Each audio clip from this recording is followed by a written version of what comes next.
Thanilgi wahidu tabada Leisna aduki matik harauzai Thanilbu chekna konsinjai haraubana Leisna mitki pi sintharai Leisnana tamo ngasidi ei haifam khangdana harauwi daibang mapu mabu thagataba ngamde Thanilna pharese chakcha thoklurase anido chakcha ba horami Thanilna adobe nang saunuko tamona gyan tadringai nangonda nongma chakcharamdaida aina ngangkhiba singdo Leisnana sauningbaga karisu leitre tamo aigi tamona aibu ningsingbiba asidai henba karisu leitre Thanilna numito akhoi thobana ingonda oida padaba kayama haisinduna wakhal olankhibani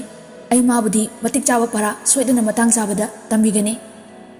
Leisnana khangdre daidi karimtabu sauningdre nopu nokningi aina mangonda sanaramba mayamduna asawbaga saksinarabani mana sauridusu ma maram khangjaramoi khanglakpa mikupta gyan tajarani aduda tadragadi judara kaino thambiruro tamona Thanilna nangsu nupini haidungai ngamdi ngamini ko Leisnana matang haiduni maya thorongkraba kai amom ai phau tamona pungsum sumdana saji amongum dethari basidi Thanilna adubudi aina sak phajarubagi nana ngaujabani dana Leisnana nasaktuga yari henzila anu chakto sasilo prapa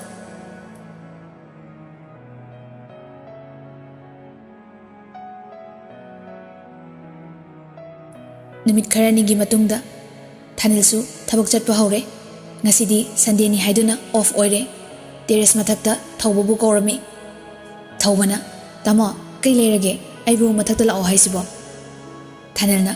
phamo ngasidi nangbu aigi inaw mo oina tamo wai khara haige munataw thawbana kari matangi orbano tamo Thanilna aidi nangsa phuningbana khutsa mareng chalabani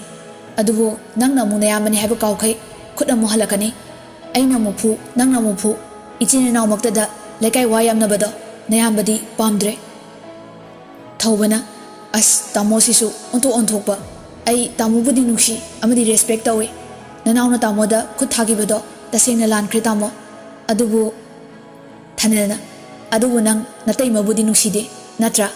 maramdi nangonda play tarami sinatro thawba yam ngakna kamaina tamona maramdu khangliba Thanilna thawba ai loina khangi nang natai mabudi lana lawganu mana tawrido tawfamsu thoi penda bagini thawbana aina mangonda kari lankhiduna mana ibu pendribano tamo Thanilna thawba nang yam thina lanki nangda nate imasu pabungsu nakhoi pulapni iyambana nakhoibu afaba maikeida purakpa pami adugini ngasi aina nangbu kauribase nalamdrabadi lam ama leiraga tongana lekhiba yare inauni imani ipani khanbagi ngasi aina firepsi lepibani nangna taimase kanano haiba khanglamoi mase nangna life adabi amagum sananingba mongda sanabi khraba matam amagi langlen kobi nupidugi hek pokminaba manaw nupini noina orpi khiba numituda mapasu BP stroke tawduna leikhidre maram singa sina Leisnana pendabadagi laman khumge khanna thabak asi nangi nafamda pakthokibani adubu mana ibu thamoi singna nungsibibana punamak engonda liki amadi magi khongpham handokibani masida nang Leisnabu hojiksu sauningba phawragadi makha taba thabaktudi nangi khutta leire thawba mayambagi mamangda ikai nungsi yanare wangang basu ngamdana tumina phamaga lei Thanilna khalu munna khalu nang saugera warogera ichininawgi mari tatnarasi haibra nangi apambani asengba achumbadudi aisu nangbu khanganingbagi haibani ko tamo kumkhrage Thanil makhada kumthakre thawba ngahak tumina ungduna lei thawbana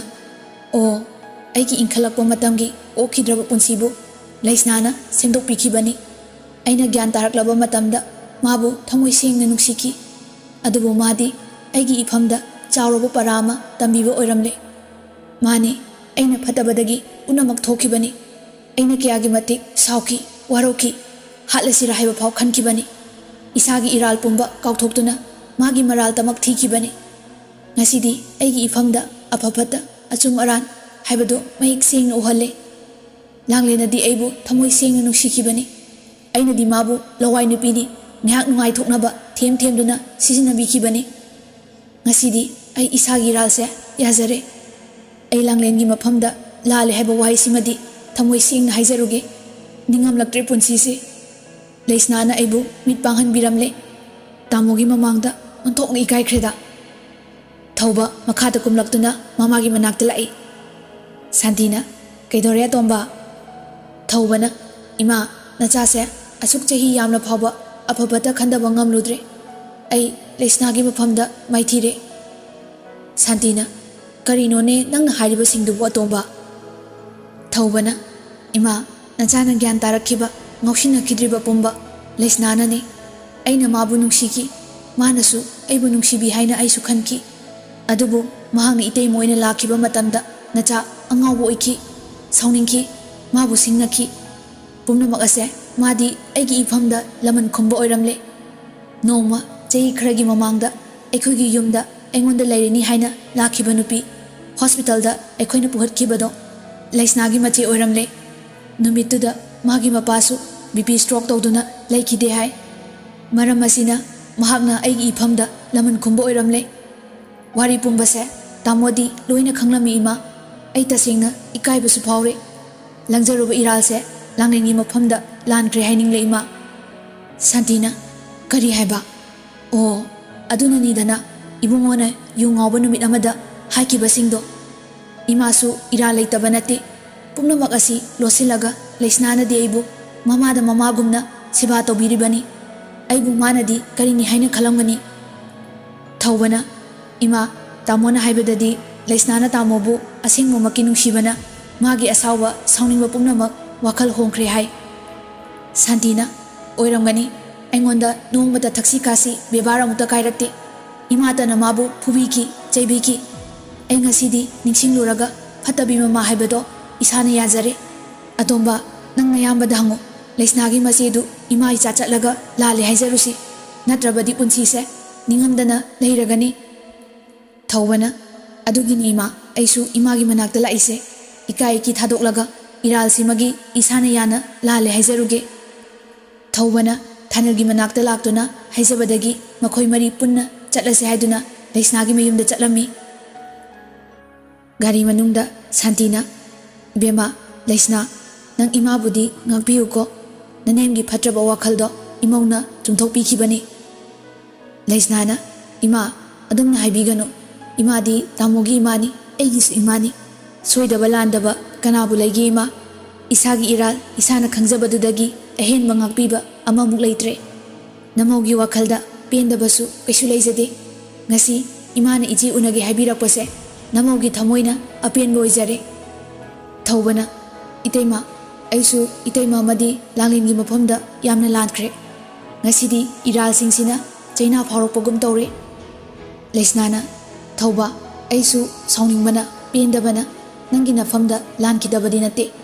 tamobu thengnajarubadagi aisu isana khomfam handokhi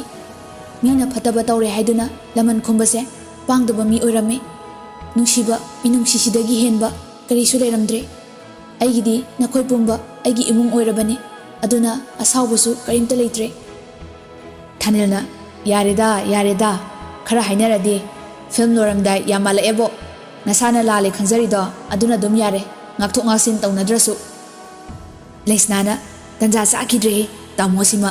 tragedy scene da comedy yausilukpaga chap manai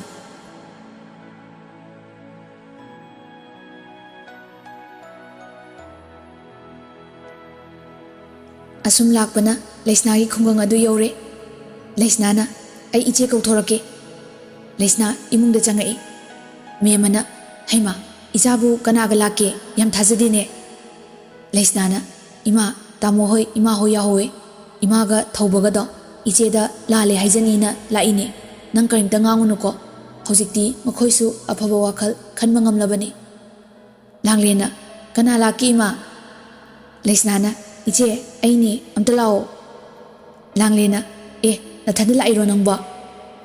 leisnana lakte aigi imung manu punna yauraiye ngasidi ichegi nafamda angakpadi orani lao mangonda phamauri leisna mamaga machega puthorai langlendi thauba ubada punga ngakre langlena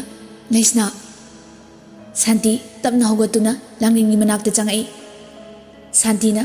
ibema nane ibemagi nafamda lale haiduna haijaba laklibani. Haukraba wari singdu khanjiluraga nane se kayada minungsi khangdabi nupi oramlibano. Ngasidi imau leisnana nanebu aphabata karino mayek sengna khangale. Langjakhiba iralnina lale haiba waise haidrabadi ningamdana lairani khanna haiba laibani. Aduga inaudasu nachena lankre haizari amuktadi ngaupiyu inaw. Langlena ine matamdo ai ngasisu kaudri adubu inaw nupi leisnagi ma yenglaga ai inebudi ngakpirage. Miyamana iche miyoba ikhoina amana amagi mateng pangnaduna laire ina khunba khaidana nungsi chanana laiminabana hena nungaiba punsi haibado oibani. Arang arab lan thumna paisilaga nungsi chanana laiminaba phangdaba imung oiradi karisu nungaiba ngamloi. Ichena gyan tabibase nanawaidi ichagi khalaga laibak phabani. Haukhrabe singdo kauthoknaraga anawu punsi ma hominarase. Thanelna waro phamdi thoi waro gadabani. Aidi imani inauni haidana kankhatloi. Hausikti ima su gyan tare tungda sigumbase thogalugumse amuhanna aidi ingna chikna hingminaba pamba mini. Leisna ima akhoi imung changse thawbana hainingbado itaimada haizarani. Leisnana hoi iche aigi ma yengbiuko. Makhoi ahum imungda changkhre. Langlenga thawbaga mangonda leiri. Thawba hogalaga Langlengi manakta changai. Thawbana Langlen ai ngasidi yamna ningamlaktre nangna ngapiba ngamloi habasu khangi. Isagi iralse isana yana nafamda haijanabagi tanja amatang lauge haiduna lakpani. Ai nangi nafamda yamna lankhre Langlen. Langlena thawbagi mamaida khupangna tharami amukasu hanjena tharami. Langlena matamdo ai ngasisu kaudri thawba aina nangbu kayada nungsikiba adubu nangdi shane sha nupigi ijatbu karim nabiba oktabisu tahanbiba aina kayagi matik haisaki kayara kapki aina maram oiraga lanjadraba ipabusu unsi manghanbiki ai ngasisu amata kaudriye. Cheithengdugi Cheinakhol aibu angaubi uhenbiki punamak asigi laman oinane ngasi aina ikutsina kupakna tharibase pendabagi hairuradi nangbu hanjin hanjin phurasu pelo adubu aigi inaugi imungni khalaga ai phatharabani. Thawbana phuo pena phuo isagi iralse ngakpigani hairadi pendri phau phuo ai ngasidi isana yana laklabani. Adubu wa amadi haige Langlen karigumba nangi thamoida aigi mami khajitang leirabadi ai nangbu ngasimak lawbasu ngamgani. Langlena aibu karem naribara matamdo yam thengkhre nangse aigi inaugi manau nupane aduga aidi yum pange haina su khandre. Lamchat manglabi amagum khongphom soikraba aigi punsise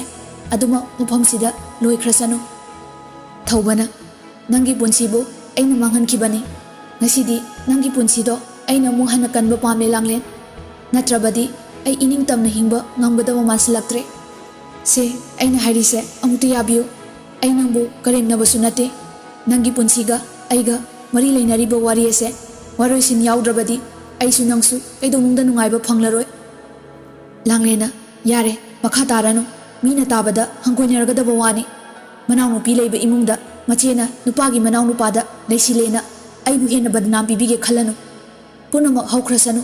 aisu akhoi leisnagi imungne khalaga ngapirage. Adu haramlaga Langlen imungda changai. Leisnana iche kaidorage. Langlena kaisu tawdiye naw. Thanilga Santiga mapanda thorai. Leisnana ima chamukta loluso ai cha thaklaga halage. Memsana hoi hoi mayamdu cha thakminaraga ngahak wari batai sanaraga Thanil hoisu yumda halae.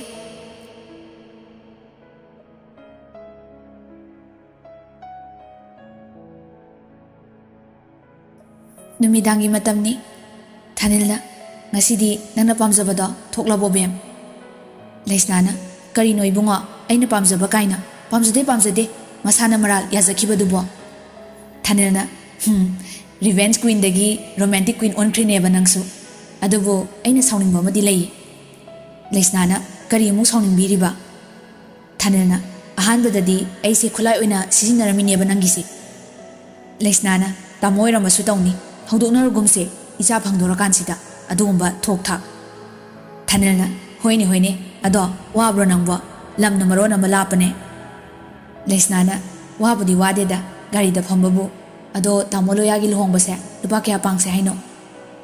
ꯊꯥꯅꯤꯜꯅ 10ꯔ 10ꯂ ꯄꯥꯡꯉ ꯂꯣꯏꯔꯦꯗꯅ ꯀꯅꯥꯅꯣ ꯃꯈꯣꯜꯁꯦ U ꯑꯃꯨꯛ ꯊꯛꯏ ꯃꯥꯜꯂꯤꯅꯦ ꯊꯧꯕꯁꯦ ꯃꯊꯛ ꯀꯥꯈꯠꯈ꯭ꯔꯦꯅꯦ ꯑꯃꯨꯛ ꯇꯥꯗꯅꯕ ꯂꯩꯁꯅꯥꯅ ꯑꯁꯤꯅ ꯒ꯭ꯌꯥꯟ ꯇꯥꯔꯤꯔ ꯇꯥꯗ꯭ꯔꯤꯔ ꯈꯪꯕꯖꯥꯠ ꯅꯠꯇꯦꯗ ꯁꯣꯝꯗ ꯇꯦꯔꯦꯁ ꯃꯊꯛꯇ ꯊꯧꯕ ꯐꯛ ꯑꯃ ꯊꯥꯔꯒ ꯂꯣꯡꯅ ꯍꯤꯞꯄꯤ ꯊꯧꯕꯅ ꯅꯨꯡꯉꯥꯏꯔꯦ ꯀꯩꯅꯣ ꯊꯧꯕꯒꯤ ꯄꯨꯟꯁꯤ ꯒ꯭ꯌꯥꯟ ꯇꯥꯔꯛꯄꯗ ꯅꯥꯏꯇꯣꯝ ꯄꯥꯏꯕ ꯆꯤꯛꯂꯥ ꯑꯣꯏꯔꯦ ꯆꯍꯤꯁꯨ ꯁꯨꯝ ꯍꯥꯞꯀꯠꯂꯛꯏ ꯅꯨꯄꯤꯒ ꯊꯤꯔꯔꯣꯏꯗ ꯀꯩꯗꯧꯔꯨꯗꯣꯏꯅꯣ ꯇꯥꯃꯣꯒꯤ ꯃꯆꯥ ꯌꯣꯛꯂꯒ ꯅꯨꯡꯉꯥꯏꯅ ꯂꯩꯊꯣꯛꯀꯦ ꯑꯩꯈꯣꯏ ꯚꯥꯏ ꯁꯜꯃꯥꯟ ꯈꯥꯟ ꯍꯣꯏ ꯍꯥꯐ ꯁꯦꯟꯆꯨꯔꯤ ꯍꯦꯜꯂꯐꯥꯎ ꯊꯤꯗ꯭ꯔꯤ ꯀꯔꯤ ꯃꯥꯒꯤ ꯑꯥꯏꯁ꯭ꯋꯔꯌ ꯔꯥꯏ ꯍꯥꯏꯗꯨ ꯀꯥꯏꯅꯕꯗꯒꯤ ꯁꯤꯡꯒꯜꯗ ꯂꯩꯔꯦꯗꯅ ꯑꯩꯁꯨ ꯂꯩꯁꯅꯥꯋꯣ ꯂꯥꯡꯂꯦꯟꯋꯣ ꯀꯥꯏꯅꯕꯗꯒꯤ ꯁꯤꯡꯒꯜ ꯑꯗꯨꯝ ꯂꯦꯠꯂꯒꯦ ꯍꯧꯖꯤꯛꯇꯤ ꯏꯇꯩꯃ ꯉꯥꯛꯇ ꯉꯥꯏꯔꯦ ꯏꯃꯥ ꯁꯛꯄꯤ ꯏꯇꯩꯃ ꯄ꯭ꯔꯤꯊꯤꯕꯤꯗ ꯂꯩꯔꯤꯕ ꯅꯨꯄꯤ ꯃꯌꯥꯝꯁꯦ ꯏꯇꯩꯃꯅꯤ ꯏꯃꯥꯅꯤ ꯈꯜꯂꯒ ꯊꯧꯕ ꯑꯩꯒꯤ ꯄꯨꯟꯁꯤꯁꯦ ꯂꯦꯜꯂꯒꯦ ꯄꯥꯈꯪ ꯃꯆꯥ ꯁꯥ ꯏꯟꯈꯠꯂꯛꯏꯅꯦꯅ ꯅꯨꯡꯉꯥꯏꯕ ꯄꯥꯝꯖꯔꯨꯅꯨ ꯏꯟꯊꯔꯛꯄ ꯃꯇꯝꯗ ꯊꯃꯣꯏꯅ ꯄꯥꯝꯖꯕ ꯀꯅꯥꯝꯇ ꯐꯪꯗꯕꯅꯤꯀꯣ ꯅꯨꯄꯤꯗꯤ ꯃꯌꯥꯝ ꯂꯩꯕ ꯌꯥꯏ ꯏꯟꯇꯔꯦꯁ ꯑꯃꯠꯇ ꯂꯩꯔꯛꯇ꯭ꯔꯦꯍꯦ